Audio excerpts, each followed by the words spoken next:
What's up, everyone? Today's episode of Game Talk is brought to you in part by TechForce. If you're a nerd but you really like rap, you should probably listen to TechForce because it's the best video game rap coming out of Dallas and the rest of the United States and the rest of the world ever. Today, we have a very special episode of Game Talk for you because, one, we have our very first live audience.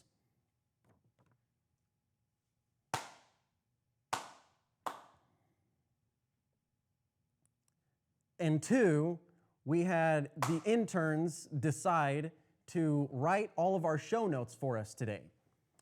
I don't know how that's going to work out, so I haven't seen any of these yet. Let's hope it works out okay, but the first thing I know that we have up is that the Twitch players recently, I don't know if you know about what's going on Twitch, but they do this thing where a bunch of the people on Twitch type in these commands and control a character in a video game, right?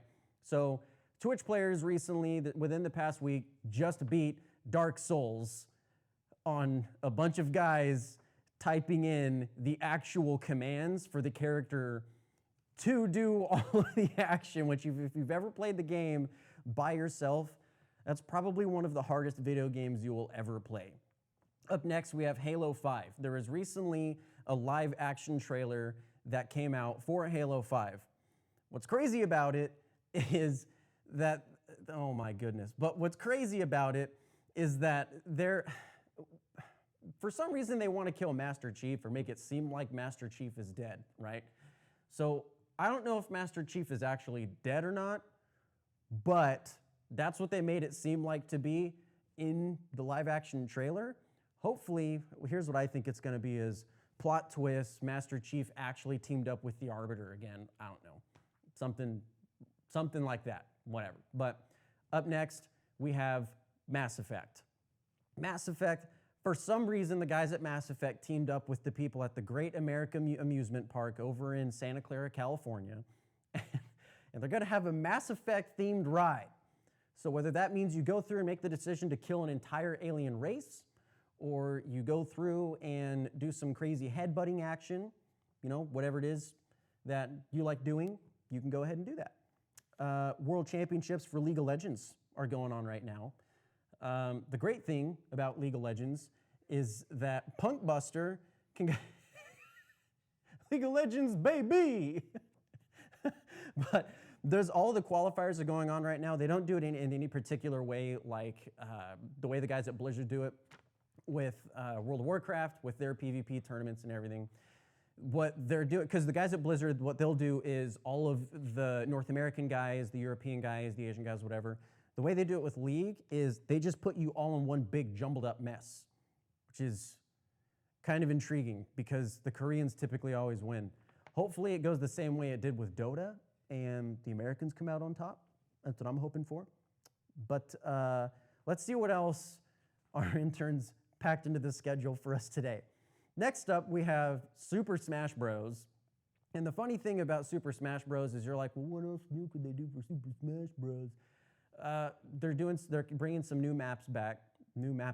They're bringing one old map back, the pirate ship. They're bringing that back, which is pretty cool. And there's a Super Mario Maker map that they're putting on there, which is going to be pretty fun. I don't know what they're going to do with that. Maybe that's going to be going through all the different types of levels in 8-bit versus modern Mario and whatever. Super Mario Bros. 2, the greatest video game of all time. But hopefully they add some of that cool stuff in there. There's also going to be some of the Mii characters in there. I just want to see more of the Wii Fit character, which I think is hilarious.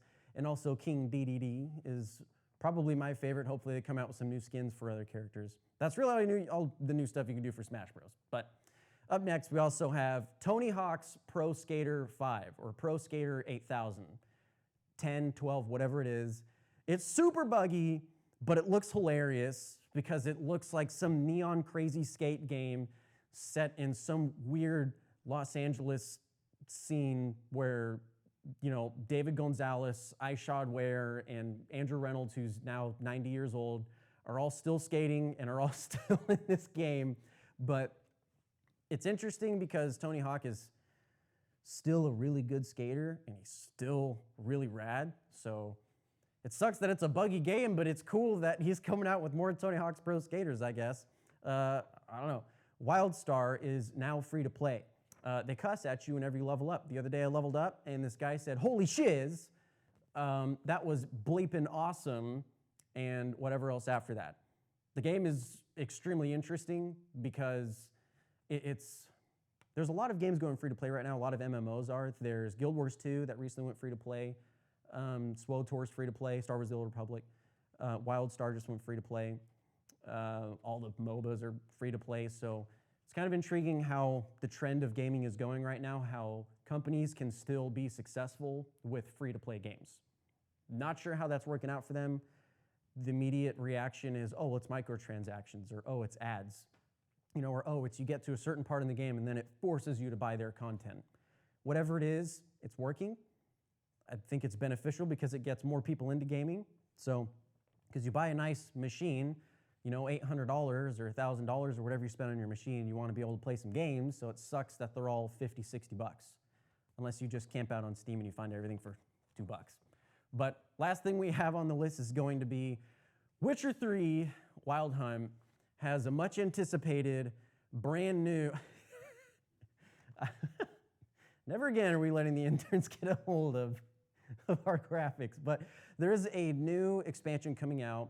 It's Hearts of Stone. Hearts of Stone. I'm getting mixed up with Heart of Thorns with Guild Wars 2. There's so many heart things, but Kingdom Hearts, whatever. But it's coming out with a new one. I hope it's free. Probably not, because it's an expansion and not DLC.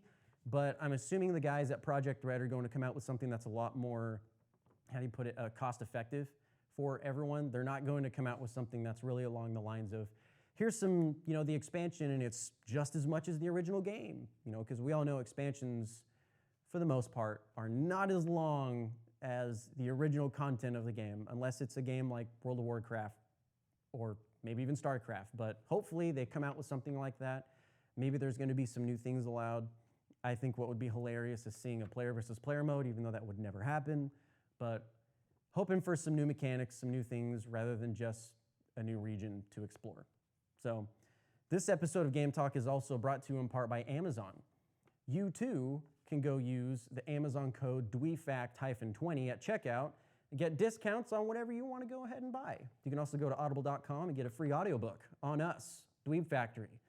Yay! Go ahead and follow me on Twitter at schmadams_445, and also listen to the Game Therapy Podcast found on SoundCloud as well as Podomatic. That's Game Therapy Podcast with Doc Schmad. It's me, guys. Y'all have a good one. Thanks for tuning in.